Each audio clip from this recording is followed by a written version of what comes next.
천년의 은혜를 갚은 백여우. 경상도 깊은 산골 하늘이 뚫린 듯 거친 비바람이 몰아치는 밤이었습니다. 낡은 초가집 한 채가 금방이라도 무너질 듯 위태롭게 떨고 있었죠. 그 안에는 가난한 선비 이생이 앉아 있었습니다. 방 안엔 기름값이 없어 등불조차 켜지 못했고 오직 구멍난 창호지 사이로 스며드는 희미한 달빛만이 그의 책장을 간신히 비추고 있었습니다. 배고픔은 살을 깎고 추위는 뼈를 찌르는 고통이었지만 이생은 해진 소매자락을 여미며 글 읽기를 멈추지 않았습니다. 바로 그때였습니다. 쏴아 쏟아지는 빗소리를 뚫고 누군가 낡은 살인문을 두드리는 소리가 들려왔습니다. 똑똑. 짐승의 소리 같기도 하고 바람의 장난 같기도 한 기이한 울림이었죠. 이생이 의아해하며 무거운 몸을 이끌고 문을 열었을 때 그는 자신의 눈을 의심했습니다. 그곳엔 눈이 시리도록 하얀 도포를 입은 한 미소년이 서 있었습니다. 사방은 진흙탕이고 장대비가 쏟아지는데 소년의 옷자락엔 물기 한 방울 묻어 있지 않았고 그 피부는 마치 달빛을 빚어 만든 듯 백옥처럼 고결하게 빛나고 있었습니다. 이 험한 풍랑에 웬 어린 소년이요? 보시다시피 내 집은 빗물이 새고 그대에게 대접할 미음 한 그릇조차 없는 처량한 처지라오. 대접을 받으러 온 것이 아닙니다. 선비님의 고결한 문장이 가난에 가로막혀 세상에 나오지 못하는 것이 안타까워 찾아왔습니다. 제게 작은 방 한 칸만 내어주신다면 오늘부터 밤마다 선비님을 대신해 글을 읽고 문장을 닦아드리겠습니다. 도령의 헌신적인 가르침 덕에 이생의 학문은 날로 깊어갔지만 정작 도령의 안색은 하루가 다르게 창백해졌습니다. 이름도 고향도 묻지 않은 기이한 동거가 시작된 것이지요. 그런데 그날부터 이생의 집안에는 상식적으로 설명할 수 없는 일들이 벌어지기 시작했습니다. 해가 뉘엿뉘엿 지고 사방에 짙은 어둠이 깔리면 도령은 등불 하나 켜지 않은 채 책상 앞에 정좌했습니다. 이생이 의아해하며 잠자리에 누우면 도령은 보이지도 않을 어둠 속에서 책장을 넘기며 나직한 목소리로 글을 읽어내려갔습니다. 신기한 것은 그 다음이었습니다. 도령의 낭독 소리는 귀로 들리는 것이 아니라 마치 이생의 영혼 속으로 직접 스며드는 듯 했습니다. 이생이 깊은 잠에 빠져들수록 그 목소리는 더욱 또렷해졌고 꿈속에서 수만 개의 글자가 황금빛 나비처럼 날아와 그의 머릿속에 가지런히 자리를 잡았습니다. 눈을 감았으나 세상의 이치가 눈앞에 펼쳐졌고 잠이 들었으나 성현들의 가르침이 폭포수처럼 쏟아져 들어왔습니다. 도령의 목소리는 칠흑 같은 무지의 바다를 건너게 해주는 유일한 등불이었습니다. 선비님 두려워 마소서. 눈을 감으셔도 문장은 빛이 되어 보일 것이며 잠드셔도 세상의 이치는 저절로 깨우쳐질 것입니다. 오직 마음을 비우고 소생의 목소리를 등불 삼아 이 깊은 밤의 학문을 따라오소서. 다음 날 아침 창틈으로 햇살이 들이칠 때 눈을 뜬 이생은 경악을 금치 못했습니다. 단 하룻밤 사이에 평생 공부해도 얻지 못할 방대한 지혜가 머릿속에 가득 차 있었기 때문입니다. 뿐만 아니었습니다. 책상 위에는 이생의 필체를 쏙 빼닮았으나 그 기운만은 하늘을 찌를 듯한 서슬퍼런 명문장들이 가지런히 정리되어 눈부시게 빛나고 있었습니다. 도령은 간밤의 수고가 전혀 없었다는 듯 그저 맑은 얼굴로 이생을 향해 말없이 절을 올릴 뿐이었습니다. 이생은 고마움과 동시에 형언할 수 없는 기이함을 느꼈습니다. 사람의 몸으로 어찌 저토록 기력을 소진해가며 남을 도울 수 있단 말인가. 결국 의구심을 참지 못한 이생은 어느 날 밤 깊은 잠에 든 척하며 자리에 누웠습니다. 방 안은 여느 때처럼 차가운 정적과 어둠이 내려앉았고 이윽고 도령의 나직한 낭독 소리가 시작되었습니다. 하지만 그날 밤의 소리는 평소보다 힘겹고 떨리고 있었습니다. 이생은 마른 침을 삼키며 아주 슬그머니 실눈을 떴습니다. 그 순간 이생은 비명을 지를 뻔한 입을 겨우 틀어막았습니다. 어둠뿐이어야 할 방 안에는 도령의 몸 주위로 서늘하고 푸른 안개가 소용돌이치고 있었습니다. 등불조차 없는 방 안을 그 푸른 빛이 창백하게 밝히고 있었죠. 그리고 이생을 더욱 경악게 한 것은 창호지 문에 비친 기괴한 그림자였습니다. 단정하게 정좌한 도령의 본체와는 달리 그림자는 거대한 짐승의 형상을 하고 있었습니다. 머리 위로는 날카로운 귀가 솟아 있었고 등 뒤로는 풍성하다 못해 무거운 9갈래의 거대한 꼬리가 마치 살아있는 생물처럼 일렁이며 온 방 안을 가득 채우고 있었던 것입니다. 놀란 이생이 자신도 모르게 자리에서 벌떡 일어나자 글을 읽던 소리가 뚝 끊겼습니다. 푸른 안개가 걷히고 도령이 서서히 고개를 들어 이생을 바라보았습니다. 그의 눈동자는 달빛을 머금은 여우의 것처럼 슬프게 반짝이고 있었습니다. 또, 도령, 대체 그대 뒤에 일렁이는 그 흉측한 그림자는 무엇이란 말이오? 사람이 어찌 등불도 없이 빛을 내고 요괴의 형상을 하고 있단 말이오. 결국 보셨군요. 맞습니다. 소생은 선비님께서 아주 오래전 눈 덮인 산길에서 덫에 걸려 죽어가던 저를 풀어주셨던 그 하얀 여우입니다. 선비님의 그 따뜻한 손길과 온기 덕분에 소생은 1000년을 채워 영물이 될 수 있었습니다. 이제 제게 허락된 마지막 시간과 목숨을 걸고 그 은혜를 갚으려 합니다. 자신의 정체가 탄로났음에도 도령은 멈추지 않았습니다. 마치 자신의 생명력을 한 방울씩 잉크에 녹여 붓끝에 묻혀내는 듯 소년의 몸은 나날이 야위어 갔고 때때로 고통스러운 기침을 내뱉기도 했죠. 오히려 시간이 얼마 남지 않았음을 직감한 듯 더욱 매섭게 이생의 학문을 채근했지요. 과거 시험을 고작 사흘 앞둔 밤 도령의 상태는 목불인견이었습니다. 본래 영물이 인간의 운명에 개입하여 천기를 누설하는 것은 자신의 존재를 지워내야 하는 가혹한 대가가 따르는 법이었습니다. 도령의 몸은 이제 등불빛에도 비칠 만큼 투명해졌고 손가락 끝부터 서서히 하얀 먼지가 되어 흩어지고 있었습니다. 그가 책을 넘길 때마다 종이 위로는 핏방울 대신 흐릿한 연기가 떨어졌습니다. 이생은 이제 글자보다 도령의 위태로운 모습이 더 눈에 밟혀 붓을 잡을 수조차 없었습니다. 방 안에는 도령의 기운이 빠져나가는 만큼 서늘한 냉기와 함께 역설적이게도 아주 진하고 슬픈 매화 향기가 감돌기 시작했습니다. 선비님, 이제 소인이 가진 1000년의 기운을 모두 이 붓 끝에 실었습니다. 시험장에 가시면 귀를 기울이소서. 제 목소리가 바람을 타고 들릴 것이니 망설임 없이 써내려 가십시오. 이것이 미천한 짐승이었던 저를 살려주신 선비님께 드릴 수 있는 소인의 마지막 선물입니다. 여우 도령, 이게 어찌 된 일이오? 내 손이 그대를 잡을 수가 없지 않은가? 그대를 죽이고 얻는 장원 급제가 대체 무슨 소용이란 말이오? 제발, 제발 여기서 멈추고 그대의 숲으로 돌아가시오. 슬퍼 마소서. 소생은 사라지는 것이 아니라 선비님의 문장 속에 영원히 머물 것입니다. 훗날 홀로 걷는 길 위에 바람 끝에 매화 향이 나거든 소인이 여전히 곁에서 선비님을 지키고 있는 줄 아소서. 다음 날 아침 눈부신 햇살이 방 안을 가득 채웠을 때 도령의 자리는 비어 있었습니다. 어떠한 흔적도 온기도 남지 않은 채 그는 마치 한 줌의 안개처럼 연기처럼 사라져버렸습니다.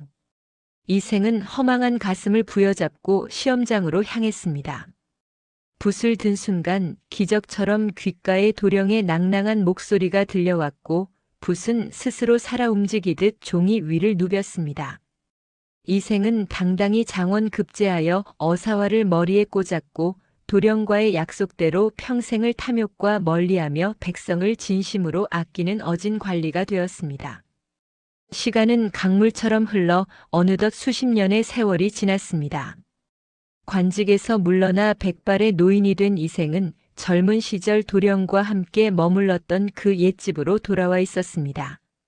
어느 봄날 노년의 이생이 마당 앞 활짝 핀 매화나무 아래 앉아 깊은 회상에 잠겨 있을 때였습니다. 갑자기 사방에 소음이 잦아들더니 바람 끝에 유난히도 맑고 은은한 매화 향기가 실려오기 시작했습니다. 그때였습니다. 수십 년 전 밤마다 들었던 그 맑고 앳된 소년의 웃음소리가 바람결에 실려 이생의 귓가를 스쳤습니다. 고개를 돌려 숲 어귀를 바라보자 그곳에는 눈처럼 하얀 털을 가진 신비로운 백여우 한 마리가 서 있었습니다. 여우는 도망가지도 경계하지도 않은 채 깊고 맑은 눈동자로 이생을 가만히 응시했습니다. 그 눈빛은 수천 년의 세월을 건너온 그리움이자 변치 않는 우정의 증표였습니다. 이생 인자하고 포근한 미소를 지으며 마치 눈앞의 벗을 보듯 나직하게 왔는가. 나의 오랜 벗이여. 잊지 않고 찾아와 주어 고맙네. 자네가 내어준 그 등불 덕분에 내 생은 참으로 따뜻하고 향기로웠네. 이생의 말이 끝나자 백여우는 가볍게 고개를 까딱이며 인사를 건네고는 다시 숲속의 하얀 안개 속으로 유유히 사라졌습니다. 매화 꽃잎이 눈처럼 흩날리는 정원에는 두 사람의 천년을 넘나드는 보은의 이야기가 향기로 남아 오래도록 머물렀습니다. 도깨비와 과부의 한판승.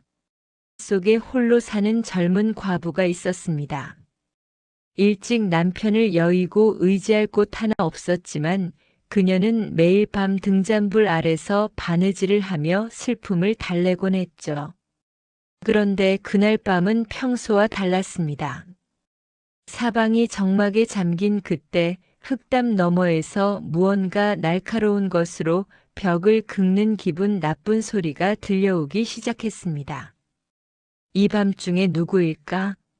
산짐승인가? 두려움을 무릅쓰고 문구멍으로 밖을 내다본 과부는 그만 심장이 멎는 줄 알았습니다. 과부야, 잠은 자서 무엇 하느냐? 나와서 나랑 씨름 한판 하자.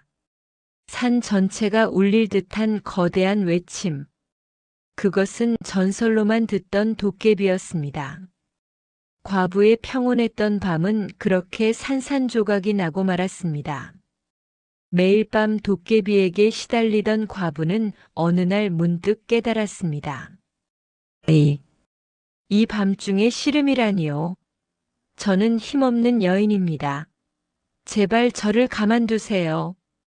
여인이라니.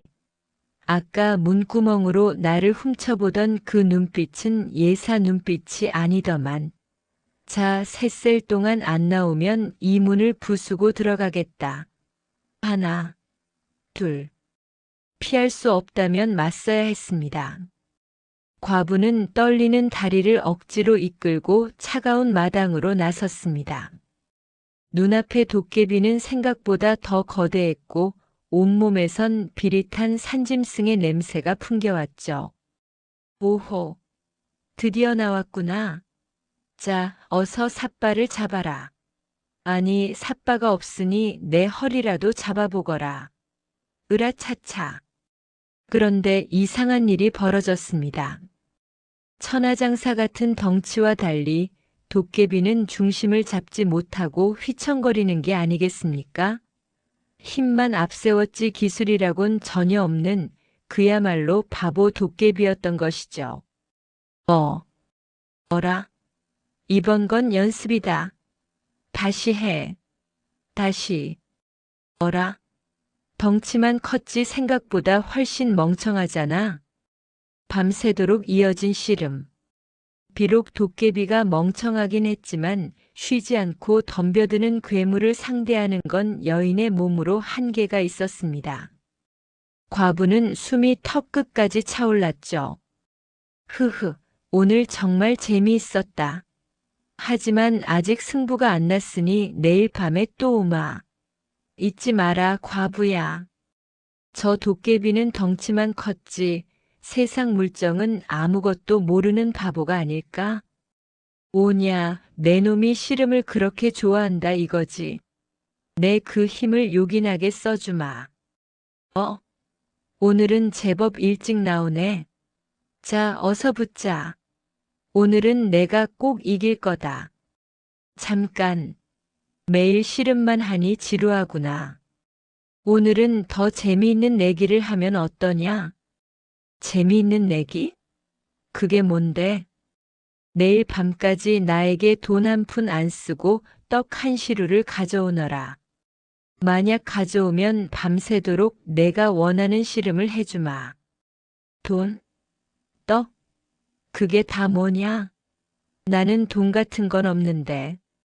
그러니까 돈을 쓰지 말고 가져오라는 거다. 만약 못 가져오면 다시는 나를 찾아와 씨름하자고 조르지 마라. 떡. 공짜 떡. 알았다. 내가 꼭 가져오마. 자, 봐라. 마을에 있는 집신이란 집신은 다 긁어왔다. 이제 이것들이 다 금으로 변하는 거지. 오호, 제법이구나. 그런데 이걸 어디서 가져왔느냐? 마을 떡집 뒷담을 훌쩍 넘어서 가져왔지. 아무도 모르게 가져왔으니 돈은 한 푼도 안 들었다. 이놈, 도둑질은 하수나 하는 짓이다. 남의 물건을 몰래 가져오는 건 겁쟁이들이나 하는 짓이지. 정정당당하게 얻어야 진짜 힘있는 도깨비가 아니겠느냐? 그런 것이냐? 나는 그냥 돈 안 쓰고 가져오라기에. 앞으로는 내가 시키는 대로 해야 진짜 멋진 도깨비가 될 수 있다. 알겠느냐? 도깨비의 커다란 눈동자가 엽전을 따라 움직인다. 이 엽전이라는 것이 있으면 떡도 마음껏 사고 씨름도 정정당당하게 할 수 있지. 내가 이걸 많이 가져오면 내가 매일 밤 너와 씨름을 해주마. 그것도 아주 재미있게. 그 쇠조각만 있으면 씨름을 해준단 말이지. 그걸 어디서 구하느냐? 사실 이 엽전은 똥 묻은 집신으로 만드는 것이란다. 사람들이 길가에 버린 더러운 집신들을 모아다가 우리 집 마당에 쌓아두거라. 똥 묻은 집신? 그 더러운 걸 왜? 내 손이 닿으면 다 황금으로 변하거든. 너는 그저 집신만 가져오면 된다. 그럼 너는 씨름을 할 수 있고 나는 부자가 되는 거지. 어떠냐? 오호, 집신. 똥 묻은 집신. 세상에서 제일 쉬운 일이구나. 당장 다 가져오마. 바보 도깨비는 과부의 말에 속아 넘어가 그날 밤부터 마을의 온갖 지저분한 집신들을 과부의 마당으로 실어 나르기 시작했습니다. 이상하다. 고생했다. 자, 이제 내가 주문을 걸 테니 너는 잠시 산 너머로 가 있거라. 이 마법은 도깨비가 보면 풀려버리거든. 우와, 정말이다. 저 지저분한 집신 사이에서 진짜 금이 나오고 있어. 보느냐? 내 말이 맞지? 내가 더 많이, 더 더러운 집신을 가져올수록 금은 더 많이 생길 게다. 더 많이, 더 더러운 거. 알았다. 마을 사람들은 밤마다 집신이 사라지는 기괴한 일에 공포에 떨었지만 과부는 그저 미소 지을 뿐이었습니다. 도깨비는 이제 씨름보다 집신 배달에 더 열을 올리게 되었죠. 씨름도 좋지만 이렇게 떡 먹으면서 금 만드는 구경하는 것도 꽤 재밌단 말이야. 그치? 그렇고 말고. 내일은 저기 아랫마을 집신들도 좀 부탁하마. 이상하다. 분명 어제 여기서 금빛이 났는데 왜 이 집신은 여전히 똥 냄새가 나고 구멍이 뚫려 있는 거지? 아유, 얘도 참. 금은 이미 내가 안으로 들여놨지. 껍데기만 남은 집신을 봐서 뭐하니? 껍데기? 집신에 껍데기가 있었나?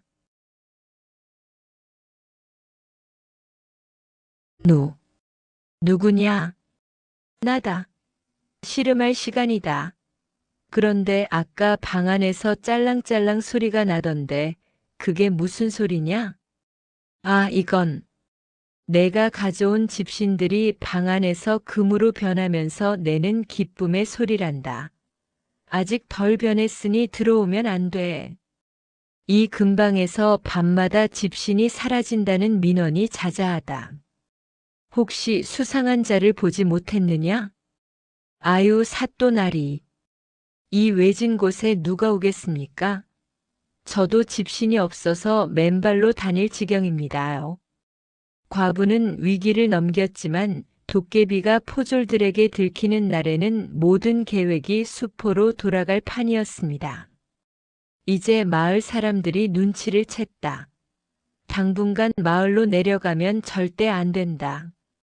만약 잡히면 너는 평생 집신만 꿰매는 노예가 될 거야. 노예. 집신만 꿰맨다고. 싫다. 절대로 안 내려가마. 휴, 일단은 살았네. 아이고, 아이고. 아니, 금방까지 멀쩡하더니 왜 그러느냐? 떡을 너무 많이 먹어서 그러느냐? 그게 아니다. 마을 사람들이 내 집신 마법을 시기해서 무시무시한 저주를 걸었나 보다. 이 저주를 풀려면 아주 먼 곳에 물건이 필요해. 저기 구름 너머 도깨비 산 꼭대기에 가면 옛날 대왕 도깨비가 신던 천년된 거대 집신이 있다더구나. 그걸 가져와야 내 병도 낫고 이 집의 금들도 진짜 보석으로 변할 게다. 천년된 집신? 알았다. 내가 가서 당장 가져오마. 휴, 이제 한동안은 조용하겠구먼. 사또 눈도 피하고 돈 정리도 좀 해야지.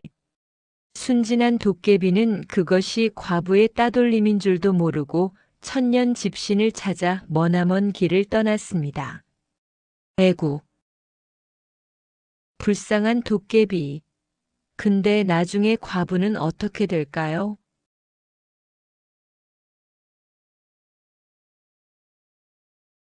허풍선의 보물 보따리. 혹시 그런 날이 있으셨나요? 해는 쨍쨍한데 하늘에선 맑은 비가 쏟아지고 분명히 아는 길인데 걷다 보니 한 번도 본 적 없는 숲속 깊은 곳에 서 있는 그런 날 말입니다. 사람들은 그런 날을 보고 여우가 시집가는 날이라고도 하고 산신령이 장난을 치는 날이라고도 하지요. 하지만 사실 그날은 세상의 평범한 이치에서 벗어나 신비로운 기적이 시작되는 날이기도 합니다. 오늘 우리는 낡은 지도 한 장 들고 한양으로 떠났다가 엉뚱하게도 산신령의 비밀 보물 창고에 발을 들인 한 허당 선비의 이야기를 들려드리려 합니다. 에메랄드빛 청익기가 벽면을 가득 채우고 말하는 아기 여우가 차를 대접하는 곳. 긴장보다는 웃음이, 두려움보다는 설렘이 가득한 그곳으로 여러분을 초대합니다. 준비되셨나요? 자, 그럼 이제 지도는 잠시 접어두셔도 좋습니다. 허풍선 선비와 함께 거꾸로 타는 산길을 지나 신비로운 청익기 동굴의 문을 열어보겠습니다. 청익기 동굴과 팔도 보물 보따리, 그 첫 번째 이야기 시작합니다. 청익기의 에메랄드 빛을 따라 동굴 깊숙이 발을 들인 허풍선은 입을 벌린 채 멍하니 주위를 둘러봅니다. 한양으로 과거 시험을 보러 떠난 선비, 이름부터 범상치 않은 허풍선은 지금 커다란 딜레마에 빠져 있습니다. 그의 손에는 낡은 지도가 들려 있고 발밑에는 갈림길이 3개나 놓여 있었죠. 분명 아침에는 해가 쨍쨍했는데 느닷없이 하늘에서 구슬 같은 비가 뚝뚝 떨어지기 시작합니다. 그런데 참으로 기이한 일이지요. 머리 위에는 여전히 노란 햇살이 쨍하게 내리쬐고 있는데 빗방울은 그 햇살을 뚫고 은실처럼 쏟아지는 게 아니겠습니까? 바로 여우비였습니다. 허허, 참으로 해괴한 일이로다. 구미호가 시집이라도 가는 것인가? 비는 오는데 해는 뜨고 길은 왼쪽인지 오른쪽인지 도무지 감이 오질 않으니 이놈의 다리는 벌써 천근만근이구나. 허풍선은 젖은 갓을 고쳤으며 한숨을 내쉽니다. 그런데 그가 한 걸음을 내디딜 때마다 산의 풍경이 이상하게 뒤틀리기 시작합니다. 분명히 오르막길을 향해 땀을 뻘뻘 흘리며 올라가고 있는데 이상하게 시야는 자꾸만 낮아집니다.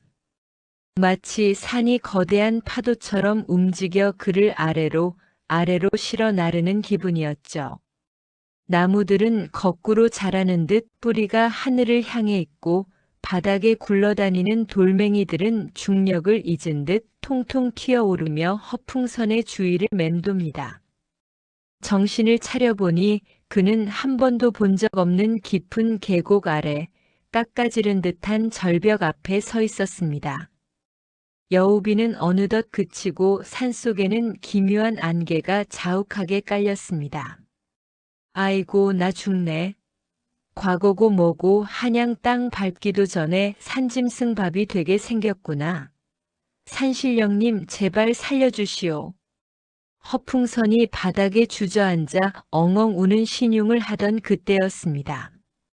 눈앞에 거대한 바위 틈새에서 마치 반딧불이 수만 마리를 가두어 놓은 듯한 신비로운 에메랄드빛 광채가 뿜어져 나오기 시작합니다. 그 빛은 차갑지 않고 오히려 난로처럼 따스했으며 이끼 냄새가 섞인 향긋한 바람을 동반하고 있었죠. 빛의 줄기를 따라 고개를 들어보니 평범한 바위인 줄 알았던 곳이 서서히 갈라지며 동굴의 입구가 나타납니다. 그 동굴 벽면에는 수천 년 동안 자라온 듯한 청이끼들이 스스로 빛을 내며 숨을 쉬고 있었습니다. 마치 밤하늘의 은하수를 통째로 동굴 벽에 옮겨 심어놓은 듯한 장관이었지요. 어라?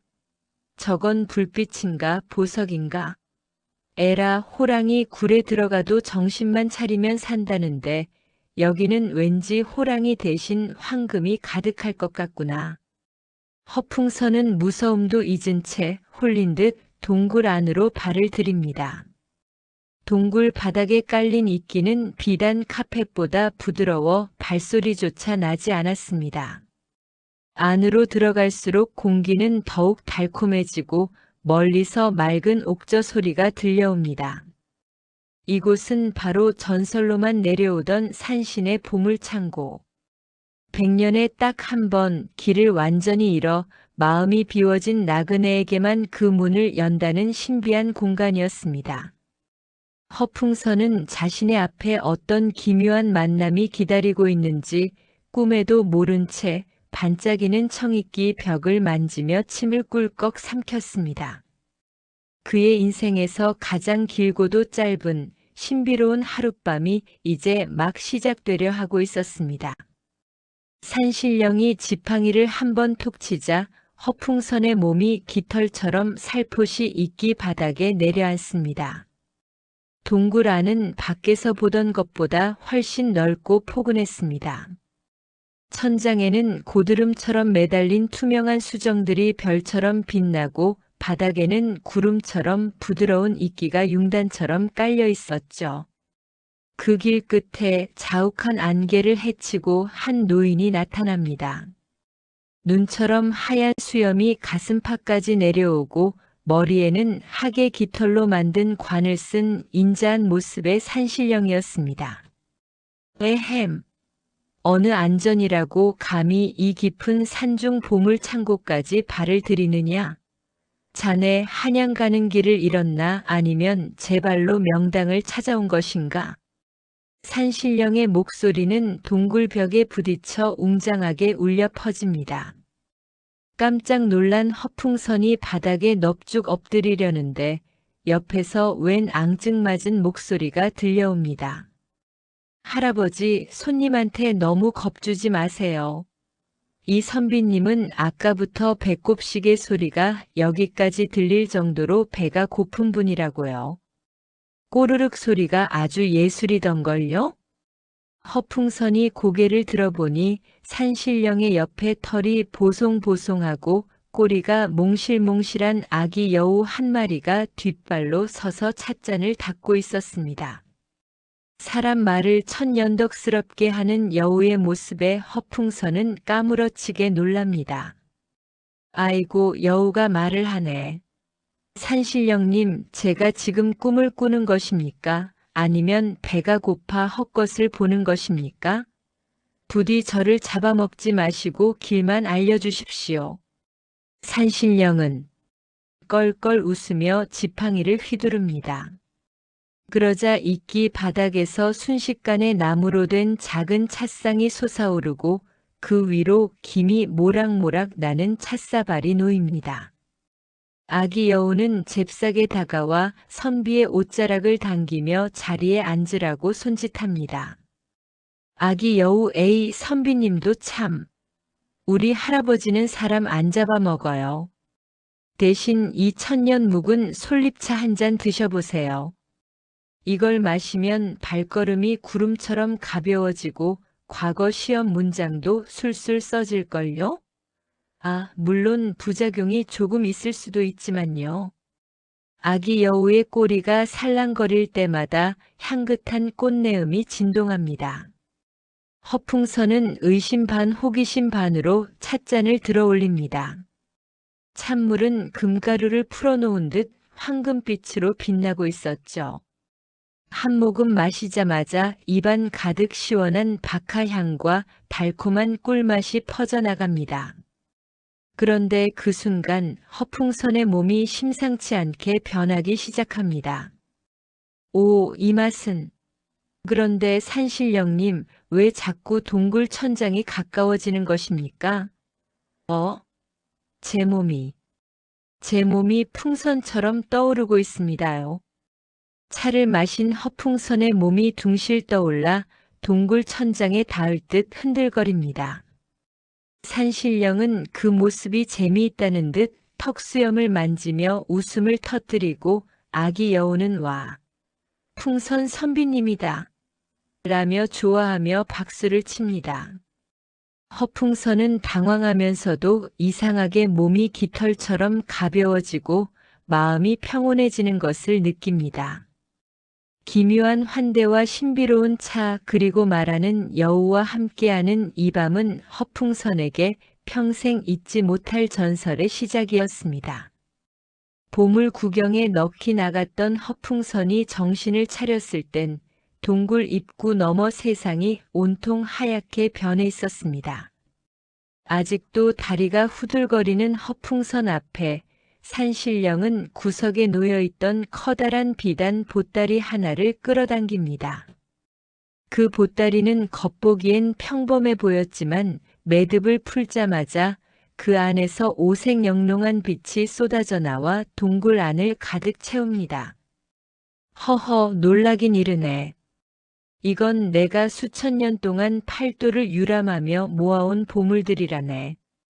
자네처럼 운 좋은 나그네에게만 구경시켜주는 것이니 눈을 크게 뜨고 보게나. 산신령이 보따리에서 처음 꺼낸 것은 낡고 투박한 부채 하나였습니다. 허풍선은 속으로 웬 헌 부채를 보물이라고 생각하며 입을 삐죽거렸죠.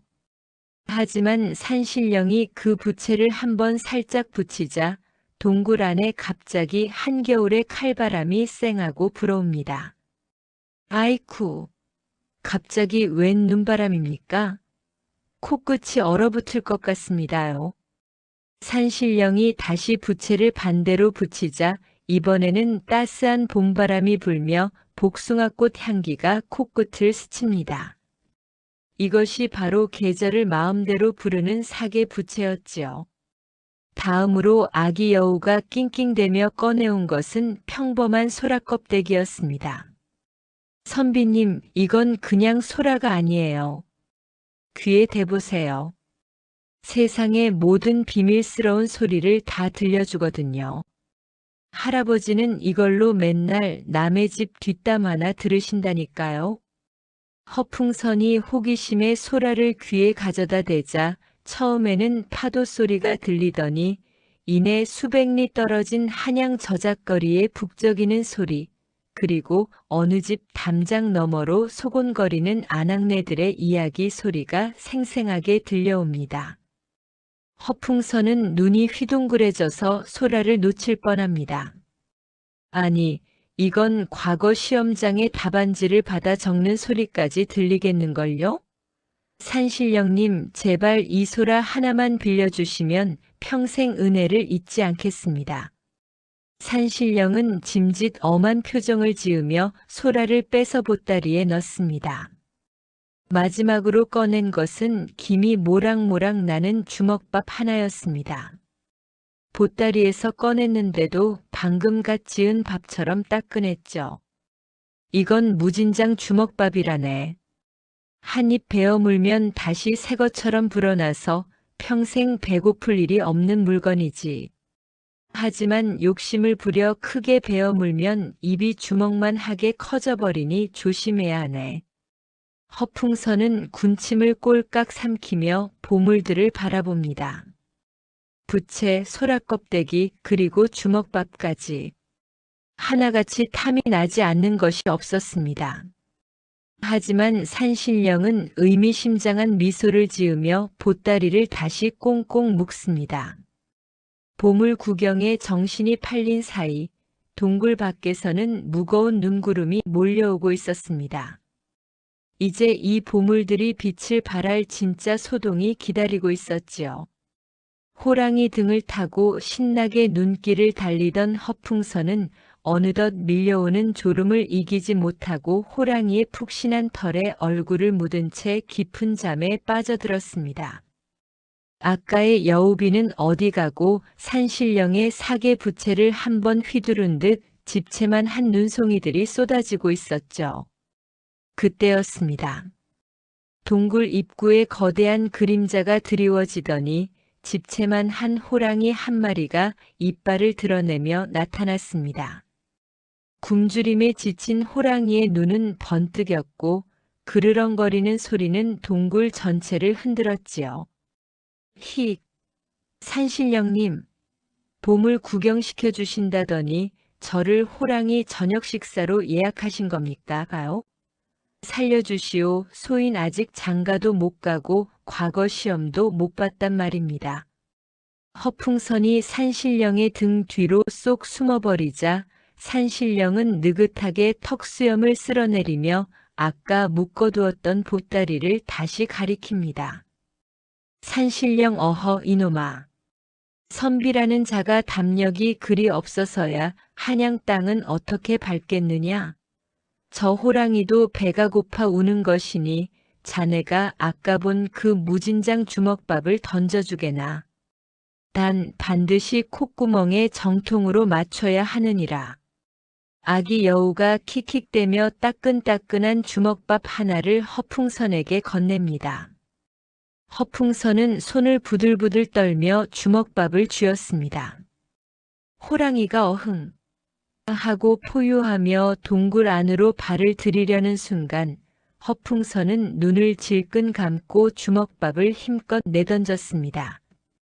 에라이, 이거 먹고 제발 집에 가라. 이 요물 호랑이야.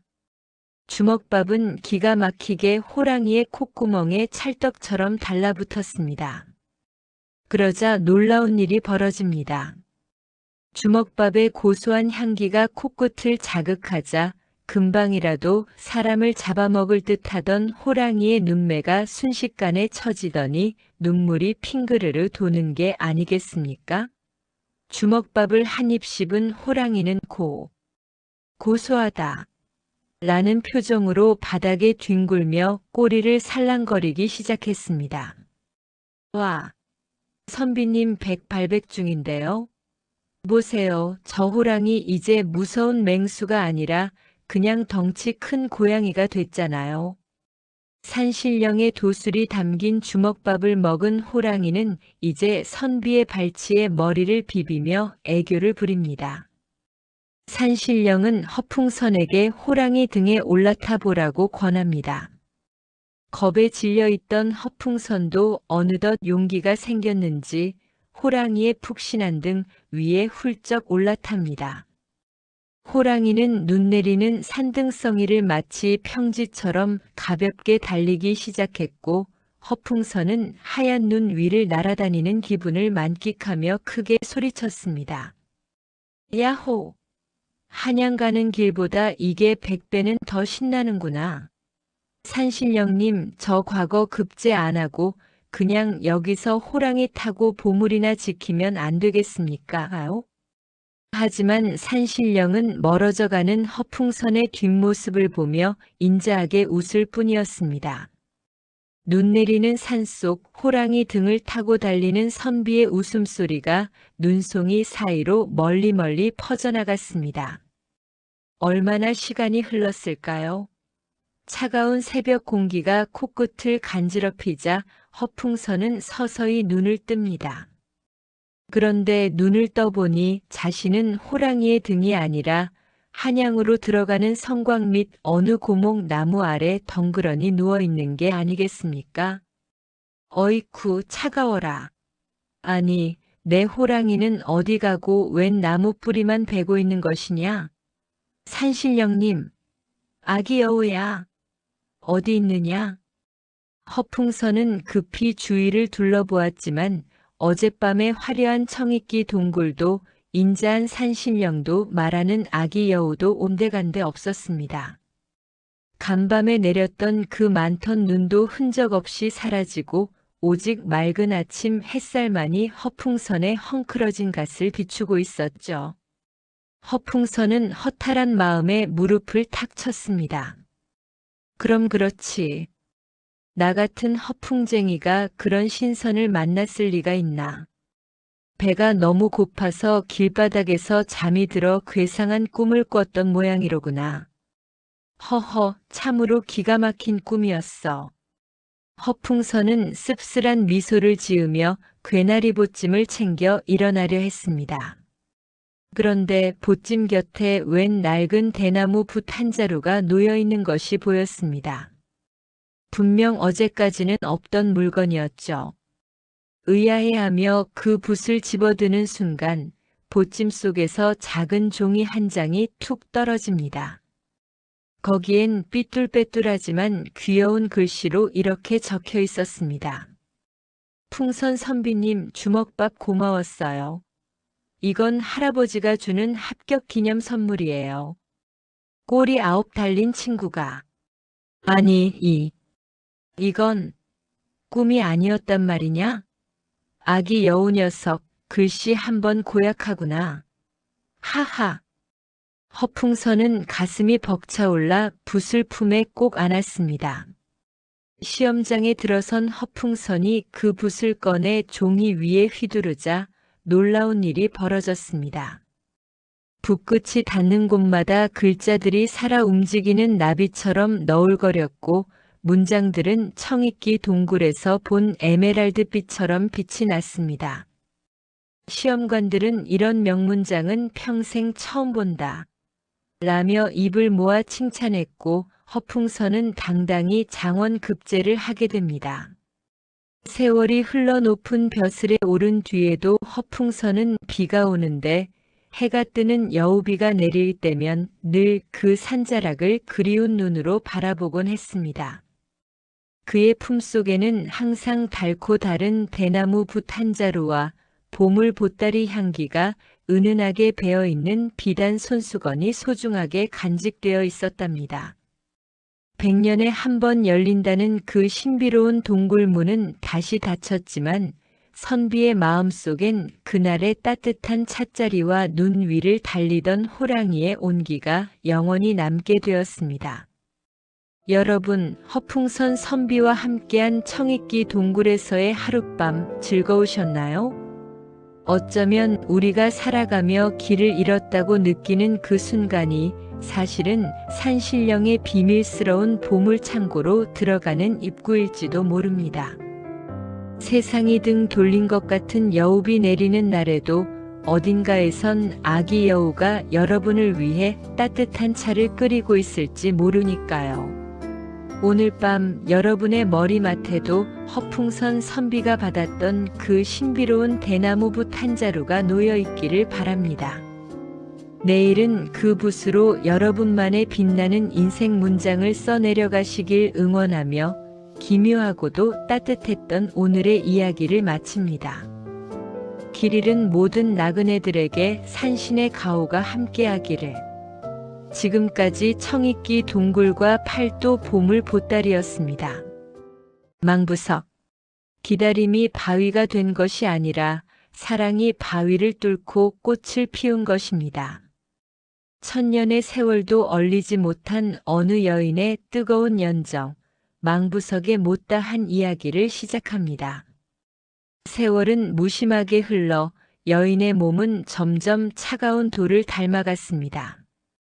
그 말 한마디가 화근이었을까요? 아니면 평생의 등불이었을까요? 갯바람에 옷자락 날리며 손가락 걸던 그날의 약조. 여인은 그 약속 하나를 무슨 금조각 마냥 가슴팍 깊숙이 품고 살았습니다. 남들은 말합니다. 해가 지면 내려오고 달이 뜨면 집으로 들라고.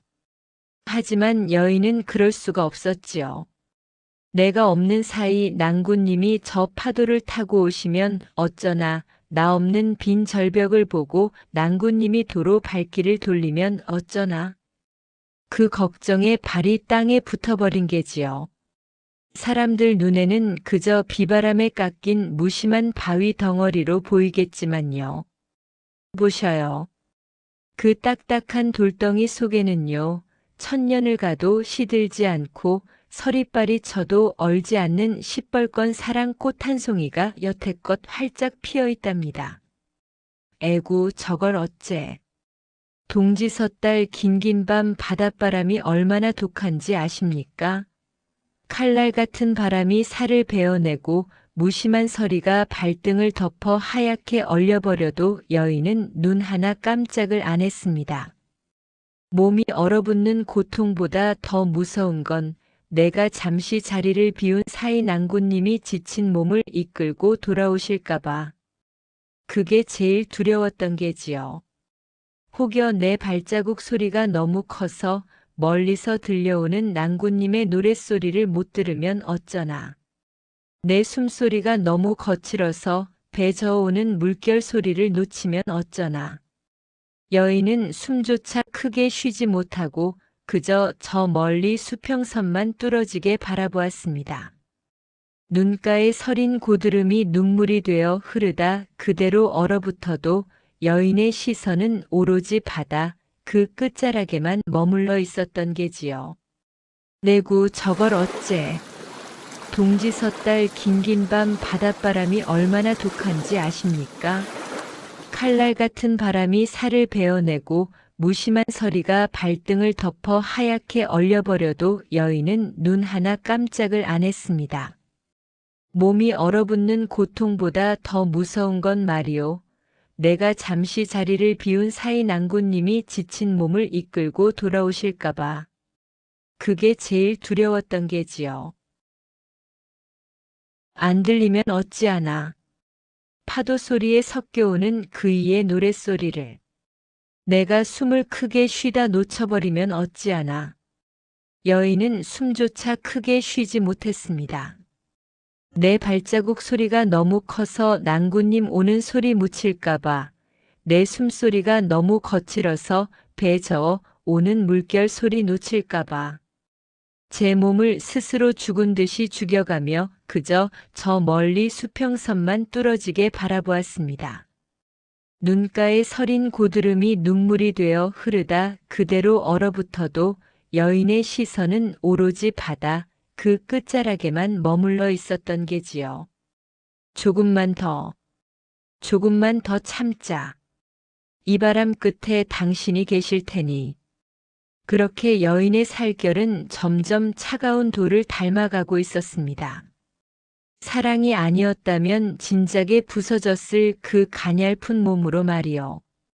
강산이 수십 번 변하고 흐르는 세월 속에 모든 것이 잊혀갈 때쯤이었습니다. 낭군님의 이름을 목 놓아 부르려 해도 목소리는 이미 굳어 거친 파도 소리가 되고 말았지요. 곱던 살결은 차가운 바위처럼 거칠어지고 손끝 발끝은 더 이상 제 것이 아니었습니다. 아이고 저 여인. 이제 그만 잊고 편히 눈 감지. 그래도 저리 미련하니. 이제 그만 포기할 때도 됐을 것을. 사람들은 그렇게 쉽게 잊으라며 혀를 찼습니다. 하지만 여인은 속으로 울부짖었지요. 잊는 것이 아닙니다. 잊을 수가 없어요.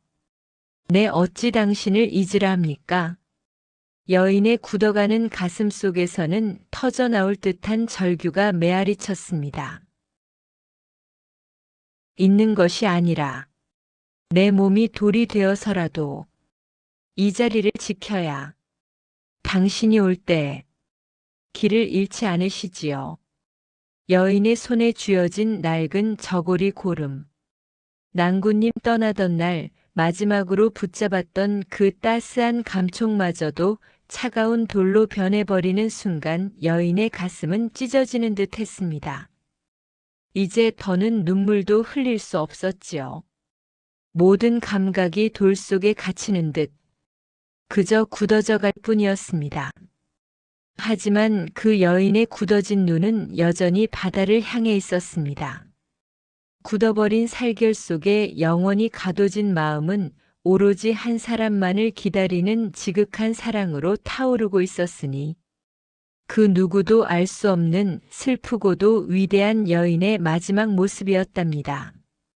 그날 이후 절벽 끝 망부석은 더 이상 외롭지 않았습니다. 전쟁터로 먼 타국으로 떠났던 젊은 낭군이 어느덧 허리가 굽고 머리가 하얗게 센 백발 노인이 되어 고향 바다로 돌아왔습니다. 하지만 그를 반기는 건 정든 아내의 따뜻한 손길이 아니라 차디찬 바닷바람을 맞으며 우뚝 서 있는 거대한 바위 하나뿐이었지요. 노인은 단번에 알아보고 말았습니다. 저 바위가 저 꼿꼿한 실루엣이 바로 자신이 그토록 그리워하던 아내라는 것을요. 임자, 내 왔소. 늦어서 미안하오. 내가 너무 늦게 왔소. 이 못난 나를 보라고. 어서 눈 좀 떠보란 말이오. 노인은 피가 나도록 바위를 두드리고 또 두드리며 통곡했습니다. 이제 왔으니 내려가자. 따뜻한 아랫목에서 이제 그만 쉬자며 울부짖었지만 바위는 대답이 없었습니다. 이미 살은 돌이 되고 목소리는 파도에 묻혀버린 지 오래였으니까요. 죽어서도 나를 기다린 게요. 이 차가운 곳에서 혼자서 얼마나 외로웠을꼬. 아이고 임자. 그때였습니다. 노인의 눈물이 바위의 거친 표면에 닿자 기적이 일어났습니다. 메말랐던 바위 틈에서 진득하고 맑은 물줄기가 울컥하고 솟구쳐 나온 게지요.